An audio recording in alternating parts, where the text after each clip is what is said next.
Donc bonjour à tous. Alors donc moi je m'appelle Romain Langlois, je suis étudiant en 5e année, donc Alexia Cesi. Je suis membre du hackerspace Exiac et aujourd'hui donc je vais vous présenter les ransomware, donc cette histoire de l'extorsion informatique utilisée aujourd'hui, donc très très connue. Et je vous ferai aussi une petite démonstration d'un ransomware fait maison. Alors bien entendu, vous vous doutez bien, vu qu'il y aura une démonstration et que le code est accessible en ligne, il y a un disclaimer. Je rappelle que tout ce que je présenterai aujourd'hui, je n'assume aucunement, je ne suis aucunement responsable de ce que vous pourriez faire avec, des potentiels dommages que vous pourriez causer avec. Je n'ai rien à voir avec ça. Pour ceux qui, malgré tout, tenteraient de s'amuser avec, c'est 45 000 € d'amende si vous jouez, un peu trop. Et 3 ans de prison, alors bon, amusez-vous avec. Sachant que la prison, c'est des douches, des savonnettes, alors vous voyez très bien de quoi je parle, et des mecs bizarres. Alors c'est comme vous voulez, après vous jouez au héros ou pas.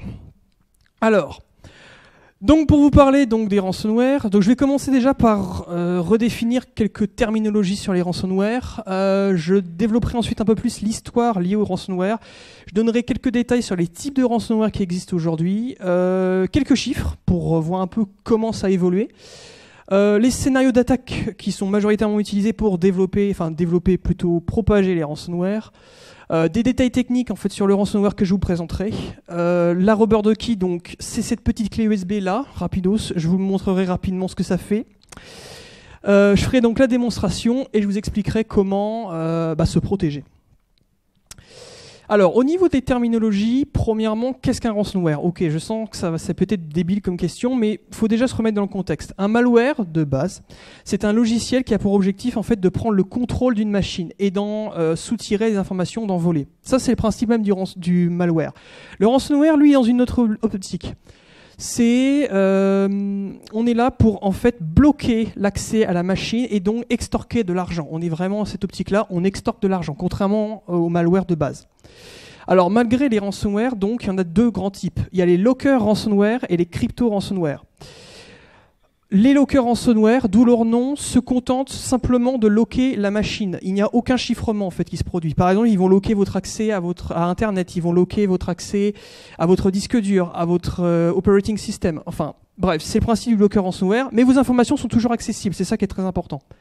Contrairement aux crypto ransomware, qui eux sont ceux qu'on voit aujourd'hui, les plus connus. Les crypto ransomware, donc, eux, ont pour objectif de totalement chiffrer l'équipement, en fait. Donc là, on rend totalement inaccessibles les informations de la victime. Et je fais une petite aparté sur les Trojans, donc les chevaux de Troie. C'est juste parce qu'en fait, aujourd'hui, les ransomware se propagent majoritairement via des chevaux de Troie, en fait. Donc par exemple, via des pièces jointes corrompues, des liens malveillants, des sites web malveillants. Alors, au niveau de l'histoire, en fait, avant d'arriver au ransomware comme on connaît aujourd'hui, il y a eu 4 grandes phases. La première phase, donc c'était des malwares qui avaient pour objectif de récupérer de l'argent. C'était les fausses applications. En fait, au tout début, donc des développeurs de malware avaient pour objectif de tout simplement dire on va développer une application qui est donc qui va entre guillemets vous faire croire qu'on agit sur votre machine, par exemple comme une sorte de CCleaner. On vous dit, oui, vous avez telle ou telle chose, vous devez supprimer telle ou telle chose, vous devez nettoyer. Bien entendu, vous vous doutez bien, c'était complètement faux. Et on vous demandait de payer pour pouvoir accéder à ce service. Et puis, entre 2008 et 2014, on est passé sur une méthode un petit peu plus poussée, où là, on joue un peu plus sur le social engineering, et on vous dit, ce coup-ci, on va attaquer, mais avec des faux antivirus. Donc là, en fait, c'est un petit peu comme les fausses applications. On vous dit, ah bah vous êtes fait infecter, vous avez pris un Trojan, vous avez été attaqué par telle chose. Donc on vous dit, bah on vous met en quarantaine des choses qui n'existent pas. Et on vous dit, pour les supprimer, bah vous devez payer. Ok, c'était la première phase, c'était les 2 grandes phases en fait avant l'arrivée du ransomware en soi. Puis entre 2010 et 2014 sont arrivés les locker ransomware, que je détaillerai un petit peu plus après. Et puis aujourd'hui, donc depuis 2013, donc l'exemple le plus commun, celui qu'on connaît le plus important, c'est WannaCry, comme crypto ransomware, qui a fait énormément de bruit, qui par exemple s'est propagé via la faille Eternal Blue. Et puis vous avez aussi le dernier ransomware qui fait un petit peu de bruit en ce moment, c'est Bad Rabbit. Voilà. Donc, pour continuer au niveau de l'histoire, en fait, donc comme je disais, il y a eu 2 vagues. Donc les locker ransomware ou ransomware blocker. Donc eux, je disais, ils bloquent l'accès. Et à l'époque, quand ça a été utilisé, c'était plutôt rentable en fait. Ça se permettait de faire, donc, par exemple, des SMS surtaxés, où ça demandait en fait une rançon via un porte-monnaie numérique. Mais vous vous doutez bien, à l'époque, en fait, les crypto-monnaies n'existaient pas. Donc, c'était une méthode très risquée, et donc les services de l'ordre ont tout simplement remonté les développeurs de malware, en tout cas ceux qui mettaient ça en place, via les moyens de paiement. Donc ça a été rapidement abandonné, et c'est là qu'est arrivé donc les crypto-ransomware. Donc eux utilisent, contrairement au locker ransomware, des crypto-monnaies. Donc là on peut citer Bitcoin, Monero, qui sont beaucoup plus difficiles à tracer. Alors je ne dis pas que Bitcoin est anonyme à 100%, ce n'est pas vrai, méfiez-vous, Bitcoin n'est pas 100% anonyme. Mais c'est beaucoup plus difficile maintenant de remonter la personne. Aussi, juste pour donner un peu quelques détails techniques sur les crypto-ransomware, maintenant ça utilise des chiffrements renforcés. Et quand je dis renforcés, c'est des clés AES de 128 bits ou de 256 bits ou des clés RAS de 2048 bits. Pour faire plus simple, un particulier ou une entreprise ne peut rien faire contre ça. Vous ne pouvez aucunement récupérer vos informations, c'est bien trop chiffré. Et puis, comme je disais, impossibilité de récupérer votre fichier. Vous êtes perdu. En fait, grosso modo, vous ne pouvez pas vraiment revenir en arrière. Et c'est un peu devenu, clairement, on le voit aujourd'hui, c'est la nouvelle mode. Ils s'amusent bien. Donc maintenant, au niveau des types de ransomware, les trois premiers, donc SMS ransomware, WinLocker, MBR ransomware, ce sont ce qu'on appelle donc les locker ransomware, ce sont des exemples. Le SMS ransomware, en fait, d'où son nom, en fait, il bloque le smartphone, il ne chiffre pas.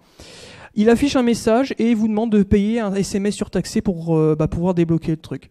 Le WinLocker, lui, il se contente de bloquer votre machine, donc un peu le même système, ça bloque l'ordinateur, ça vous met un message, mais contrairement au SMS ransomware, c'est beaucoup plus axé sur le social engineering, c'est-à-dire qu'on joue sur des messages beaucoup plus intimidants. Par exemple, vous pouvez voir sur ce genre de WinLocker carrément des messages entre guillemets du FBI ou par exemple de votre gouvernement qui dit que vous avez piraté telle ou telle chose, vous devez payer pour débloquer votre ordinateur. Et puis, il y en a une version beaucoup plus puissante de Locker ransomware qui, eux, c'est les MBR ransomware. Grosso modo, qu'est-ce qu'un MBR? Le MBR, ça veut dire Master Boot Record. En gros, c'est la partition sur votre disque dur qui permet de booter votre OS. C'est aussi simple que ça. Donc en fait, ce qu'il faisait, c'est qu'il réécrivait tout, et donc à partir de là, vu que le MBR est réécrit, vous n'accédez plus à votre OS. Mais je redis, c'est des lockers, donc vos informations sont toujours stockées. Elles sont toujours en clair.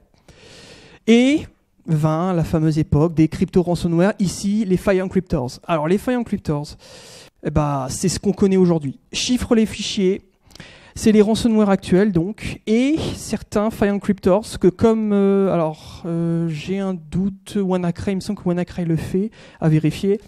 Les file encryptors en fait, en plus de ça, les plus poussés se permettent aussi d'utiliser certaines méthodes utilisées par les locker ransomware, c'est-à-dire que certains ransomware n'hésitent pas à aussi bloquer votre accès au MBR, en plus de chiffrer tout ce que vous avez sur votre disque dur. Ça fait un mélange des deux en fait. Vous doutez bien, à partir de là, si vous n'avez pas mis vos sécurités en place, ou je veux dire, si vous n'avez pas de backup, c'est perdu. Donc, au niveau des parts de marché, j'aime bien, ça fait un petit peu économique.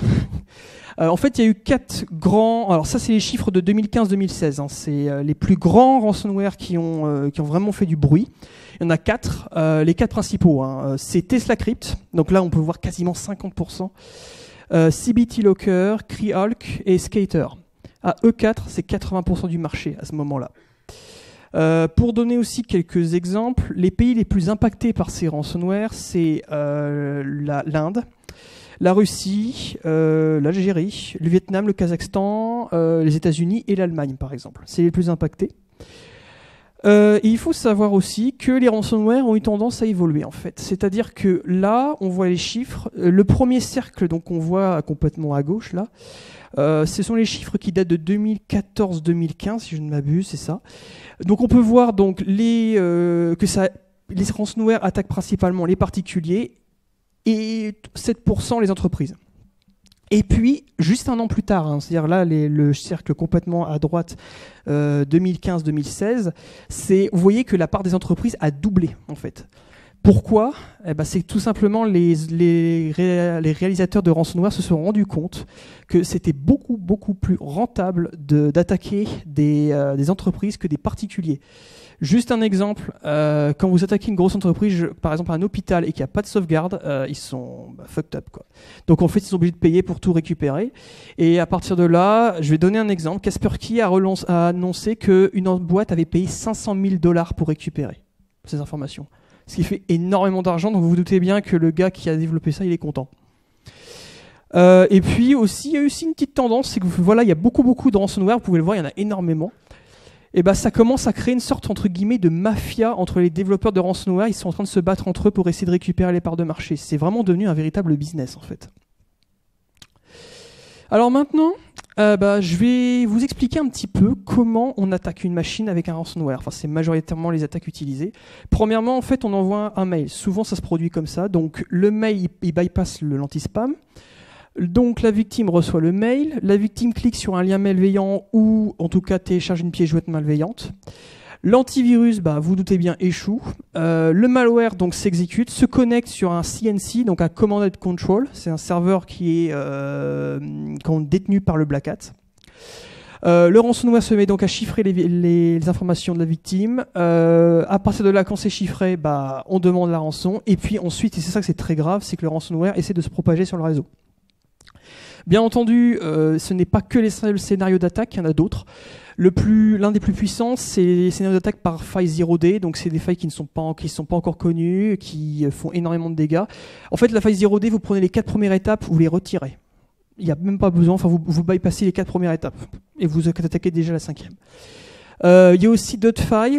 Celle que je vais présenter donc avec la rubber ducky là, où en fait il faut avoir un accès physique à la machine, donc c'est pareil, vous contournez tout le système de mail et puis souvent l'antivirus vous le contournez avec, il n'y a pas trop de problème en fait si on se rend compte.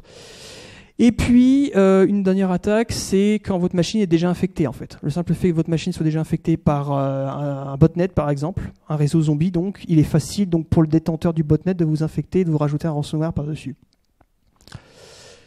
Alors, donc quelles sont les cibles en fait du ransomware? Tout. Clairement, tout ce qui est connecté à votre machine, ça tente de le chiffrer. Le disque de votre operating system, les autres disques, donc en d'autres termes les partitions, les périphériques qui sont connectés à votre machine, les dossiers partagés, les NAS, enfin même le cloud, le Dropbox, OneDrive, ils essaient de chiffrer tout ce qu'il y a en fait. Donc maintenant, je vais passer donc sur les détails techniques en fait du ransomware que je vais vous présenter, que je vais démontrer, faire la démonstration. Donc il a été développé en Python 3. Alors on va peut-être me dire oui, tu aurais peut-être dû le faire dans un autre langage, c'est vrai. Bon, pour le moment il a été développé en Python 3, on verra plus tard. C'est une architecture client-serveur, donc en fait ma victime se connecte sur mon serveur pour récupérer la clé de chiffrement. C'est un socket TLS, ça veut dire que la communication entre mes deux machines est chiffrée, donc la clé ne peut pas se promener en clair. Il y a un mécanisme de threading, donc ça veut dire en fait que pour chaque fichier que je chiffre, je crée un thread qui me permet en fait de paralléliser les tâches et donc d'accélérer fortement le processus de chiffrement. Et j'ai mis en place une petite surprise de ma part, c'est que le fichier est totalement supprimé du disque dur. C'est-à-dire que au lieu de se contenter de supprimer le fichier de l'index de votre disque dur, vous le supprimez totalement du disque dur. Donc son contenu est rempli par des zéros. Ça c'est la petite sécurité. Et puis pour ceux qui ont codé en Python ou qui ont des notions en Python, c'est les deux principales bibliothèques que j'utilise. En fait, cryptographie, le nom est dedans, ça veut tout simplement dire, c'est la bibliothèque qui m'a permis donc de chiffrer et de déchiffrer mes infos. Et puis CXFreeze, en fait, j'en suis rapidement venu à un problème, c'est du Python, c'est un langage interprété, donc malheureusement, il faut une runtime. Vous doutez bien, les machines Windows n'ont pas des runtimes installés de Python. Donc tout simplement, grâce à CXFreeze, je pouvais transformer mon code Python en un exécutable, qui lui est lisible par n'importe quelle machine Windows. Donc dernière slide avant la démonstration, je fais un rapide aparté sur la fameuse rubber ducky que j'ai entre les mains là actuellement. Cette rubber ducky, en fait, ça ressemble à une clé USB, mais c'est absolument pas une clé USB en fait. En fait, ça émule un clavier virtuel et ça tape les commandes pour vous. Et c'est là que c'est marrant en fait. Donc en fait, grosso modo, vous avez un micro SD qui contient votre payload et un CPU intégré qui exécute le payload. Donc maintenant, vous l'attendez tous, la fameuse démonstration.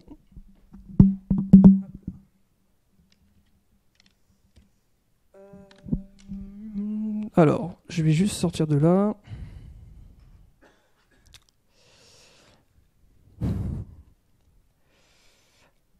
Donc juste pour vous expliquer, dans ce ransomware, j'ai quand même mis en place une sécurité. Vous vous doutez bien. Oups, c'est quoi ce bazar?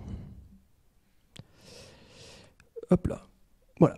J'ai mis en place une sécurité, donc grosso modo, seul un fichier est chiffré dans le cas présent. Bien entendu, en fait, il y a une variable en fait qui me permet de définir qu'est-ce que je veux chiffrer. Je peux bien entendu baisser le niveau. Là, je suis dans musique avec un fichier un folder qui va me servir de test, mais je peux bien entendu chiffrer le contenu de C ou le contenu de l'utilisateur. Je peux prendre n'importe quel dossier. Donc, je vous montre rapidement. Donc dedans vous avez des fichiers texte, vous avez des PDF, enfin voilà, je vous montre rapidement que voilà, tout marche. Tac. Vous avez même une vidéo. Ça, tac. OK. Maintenant, le malheureux, on se met dans un contexte. Il a oublié de verrouiller sa session. Ah, le malheureux. Le malheureux. Je branche ma rubber. Et c'est parti. Allez, et terminé, j'ai débranché ma rubber, j'ai fini mon boulot. Il fait le traf. Qu'est-ce qui se passe? Il se connecte sur mon serveur. Maintenant que le serveur est activé, il vient de télécharger donc mon fichier, il dézippe ce que j'ai actuellement. Donc là, il est en train de dézipper. Qu'est-ce qu'il fera quand il aura fini de dézipper? En fait, il va aller dans le dossier donc dézippé de mon ransomware. Donc là, vous le voyez, un ransomware.zip. Et quand il aura accédé à ce fichier-là, il se contentera de l'exécuter. Voilà, tout ça parce qu'on a oublié de faire un Windows L. C'est malheureux, hein. Mais oui, c'est comme ça que ça marche aussi. Sachez que les attaques physiques, ça marche très bien, c'est extrêmement puissant, et le social engineering, c'est pas toujours facile, mais ça peut vite aller. Terminé. Donc là, on va juste attendre un petit peu, le temps que ça s'exécute. Parce que là, en fait, il est en train de chiffrer tous les fichiers de mon dossier derrière. Vous allez voir donc une petite interface qui devrait arriver dans pas longtemps. Là voilà. Donc ok, je sais, ça paye pas de mine, mais c'est la petite interface graphique que j'ai mis en place donc pour ça. Donc c'est en fait pour le moment, cette interface me permet juste de déchiffrer le contenu. Maintenant, ceux qui vont me poser des questions, oui c'est bien gentil, mais qu'est-ce qui s'est passé dans mon repository? Je rappelle, hein, celui-là c'est juste un test, lui c'est le vrai. Vous voyez, tous les fichiers sont en ENC maintenant. C'est une extension, c'est une extension que j'ai inventée, hein, c'est pour Encrypt. Donc quand vous regardez le contenu, juste pour qu'on s'amuse un peu, hein, voilà. Vous avez tout en haut le point .txt, donc en fait c'est l'extension du fichier que j'ai chiffré, et tout le contenu chiffré. Donc en d'autres termes, si vous me demandez, je sais pas, tiens, on va reprendre. Vous savez, c'était des fichiers PDF, ça, non? Vous vous souvenez pas? Allez, on va dire, allez, vas-y, c'est n'importe quoi. Je vais l'ouvrir, tiens. Oh, bah tiens, ça marche pas. C'est bizarre. Normal, tout le contenu est chiffré. Donc à partir de là, en fait, on peut rien faire, tout simplement, on est bloqué. Voilà. Puis moi, si tu veux, s'il te plaît. Machine PLS. Donc, moi de mon côté, sur ma Kali, en fait, j'ai récupéré... merci. Voilà. Alors, sur ma machine, en fait, sur ma Kali, donc comme vous pouvez le voir, j'ai un fichier texte qui récupère les clés de chiffrement. Donc, rapidement, pour ceux qui ont des doutes, ça, c'est la clé de chiffrement. Ça, c'est le nom de la machine. Oui, je l'ai appelé Chucky. Ça, c'est la date à laquelle j'ai chiffré la machine. Et ça, c'est l'heure. Alors, pour ceux qui disent 7 heures, c'est quoi? Regardez juste l'heure de ma VM, en fait. C'est pour ça que c'est 7 heures. Donc maintenant, on est dans une logique où il a fini, c'est parfait. On va dire, supposons que maintenant la personne a payé la rançon. Donc je récupère la clé de chiffrement et je suis très gentil. Je lui redonne la clé de chiffrement. Donc je vais lancer le déchiffrement. Donc on attend un petit peu. Voilà, déchiffrement terminé. À partir de là, donc, on revient sur mon dossier et tiens, c'est revenu. Donc là, je remontre, hein, on est dans le dossier. Je rappelle, tout est là. Et puis, voilà. Donc à partir de là, donc on peut tout simplement récupérer donc les PDF. Et puis, surtout, la vidéo est accessible. Voilà. Donc là, si vous voulez faire des cours Juniper Network, c'est comme vous voulez. Donc voilà, comme vous pouvez voir, la vidéo est accessible. Donc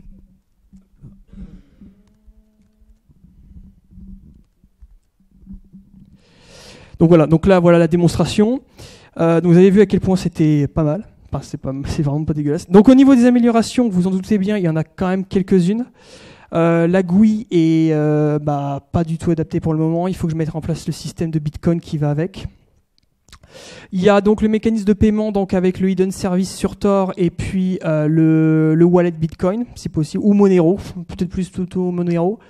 Le mécanisme de propagation, donc pour le moment la propagation, vous l'avez vu, c'est par mail et puis par accès physique, donc avec une rubber ducky ici. L'idée aussi, ce serait peut-être d'ajouter un code qui permet l'exploitation d'une faille 0D pour propager davantage le programme. L'utilisation d'un langage compilé, donc ici c'est principalement pour augmenter les performances, de la vitesse de chiffrement. Et puis, j'ai oublié un dernier truc avant, la suppression de la clé en mémoire, parce que pour le moment, malheureusement, la clé est accessible, on peut dumper la mémoire, c'est accessible.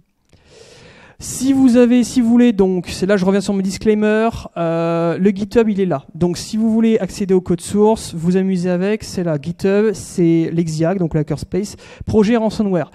Je rappelle, je ne suis pas responsable de ce que vous faites. Le disclaimer, j'ai encore un autre disclaimer sur le GitHub, je n'ai rien à voir avec ce que vous faites. Bref. Maintenant, comment on se protège ? Et oui. Première chose, mettez à jour votre ordinateur. C'est tout, quoi. Mettez-le à jour. Je n'ai même pas davantage à expliquer pourquoi, en fait. Mettez-le à jour. Utilisez un logiciel antivirus. Alors oui, en effet, là on a même vu, j'ai contourné mon antivirus, mais utilisez-le quand même, ça vous protège, mine de rien, ça vous protège. Ne pas en avoir, c'est une erreur. Ça vous protège pas de tout. En fait, l'erreur, c'est de croire que ça vous protège de tout. Méfiez-vous des sources inconnues. Réalisez des sauvegardes régulièrement. Donc, quand je dis régulièrement, c'est une fois tous les jours pour les particuliers. Pour les entreprises, s'ils ont les moyens et un bon plan de sauvegarde, le mieux, ce serait de faire tous les heures. Donc, comme ça, c'est propre. Se tenir au courant. Et oui, déjà être conscient des menaces qu'il y a, ça vous permet déjà de se sécuriser. Et puis, bon sang, la sécurité, c'est vous. Vous et vous. C'est vous qui mettez en place tout ça, c'est vous qui êtes responsable de tout. En d'autres termes, la sécurité, c'est entre la chaise et le clavier. Point. Bon, malheureusement, on suppose que vous avez été infecté. Bon, ça peut arriver, on n'a pas fait gaffe, voilà, paf. Première chose, vous ne payez pas, c'est tout. Point, non, c'est interdit de payer. Pourquoi ? Tout simplement, vous n'avez aucune garantie de récupérer vos informations. Oui, parce qu'il y a eu un ransomware, j'ai plus le nom, mais qui en fait détruisait tout. Vous payez, mais il n'y avait pas de fonction de déchiffrement, ça détruisait tout, ils s'en foutaient. Et puis, il y avait aussi un autre ransomware, et aussi autre chose, vous encouragez les criminels à continuer, donc ne payez pas. Ensuite, arrêtez la propagation. Votre machine est infectée, vous la découpez, vous débranchez tout, vous la débranchez du réseau, vous débranchez tout. Vous la foutez dans un coin et vous la déconnectez complètement du réseau. Désinfecter la machine, donc là, quand je dis désinfection, c'est propre, c'est-à-dire un reformatage complet du disque dur. Chaque bit doit être reformaté. Là, j'insiste là-dessus. Et puis, alors, si vous n'avez pas reformaté, il est toujours possible, je dis bien si possible, que certains ransomware, en fait, les développeurs ou certaines failles dans les ransomware permettaient en fait de déchiffrer le contenu des fichiers. Donc, il y a Kaspersky ou Talos, c'est des chercheurs qui ont donc développé des logiciels qui vous permettent de faire ça et donc de déchiffrer vos infos. Voilà, donc on arrive vers la fin. Donc premièrement, je voulais remercier donc toute l'équipe d'Ascensium qui m'a permis donc de présenter ce talk et puis qui a permis d'organiser tout ça. Je vais faire juste rapidement un instant pub, j'en profite, sur l'Exiac. L'Exiac, donc je rappelle, c'est un hackerspace, donc l'Exiac-saisie. Si vous êtes intéressé par la sécurité informatique, n'hésitez pas. C'est ici que vous pouvez partager, comprendre comment ça marche et s'amuser en hackant. Merci de votre attention et puis avez-vous des questions ?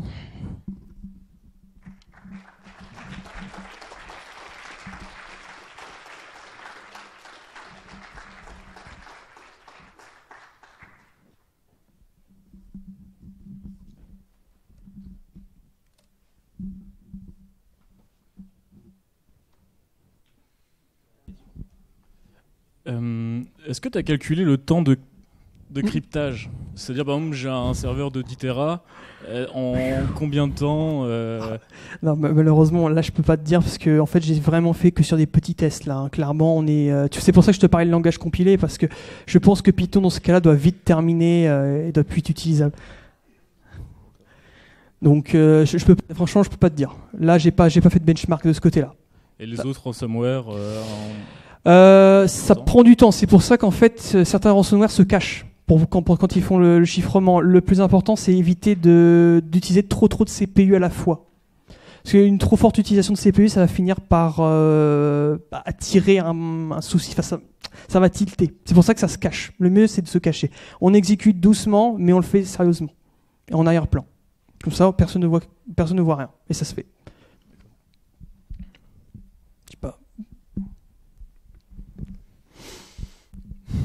t'as dit que le Bitcoin n'était pas complètement anonyme. Pourquoi tu dis ça? Alors, le Bitcoin, en fait, c'est bien gentil de l'anonymat. Oui, c'est vrai qu'en effet, avec je vais y arriver, la fameuse chaîne Bitcoin, c'est vrai qu'en effet, c'est compliqué de déchiffrer le truc. Et tous les wallets sont chiffrés, enfin, théoriquement, sont chiffrés. Mais tu te doutes bien que si tu utilises déjà plusieurs fois le même wallet pour tout simplement faire des différentes opérations, il y a un moment, on va finir par te remonter. Et surtout, j'ai lu que le simple fait d'utiliser un wallet et en y foutant des informations personnelles dans le wallet, en soi, tu flingues déjà ton anonymat de base, quoi. C'est pour ça que, moi, les bonnes choses que j'ai vues, en tout cas les bonnes pratiques au niveau du Bitcoin, c'est déjà quand tu utilises un wallet, jamais utiliser ces informations personnelles dedans. Ça semble logique, mais c'est comme ça. Et puis, un wallet Bitcoin pour chaque transaction. Point. C'est minimum. Donc le Bitcoin, il n'est pas anonyme si tu l'utilises mal. Voilà. Merci. Non, monsieur. Pas. Oui, mais bon, vu qu'il y a pas beaucoup d'utilisateurs qui savent bien l'utiliser, voilà. Bon, d'accord. On fera une conférence pour leur apprendre à l'utiliser. D'autres questions? D'autres questions? N'hésitez pas, hein, c'est le moment. Je pensais que tu allais nous présenter, c'est surtout la structure du ransomware.